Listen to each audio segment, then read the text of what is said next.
You ask Tiger to solve. This deals with linear equations with one unknown. The final result is y equals 1 over 2. Let's solve it step by step. Simplify the expression. Combine like terms. Group all constants on the right side of the equation. Subtract 1 over 3 from both sides. Group like terms. Combine the fractions. Combine the numerators. Reduce the zero numerator. Simplify the arithmetic.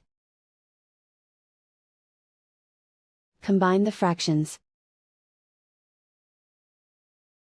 Combine the numerators.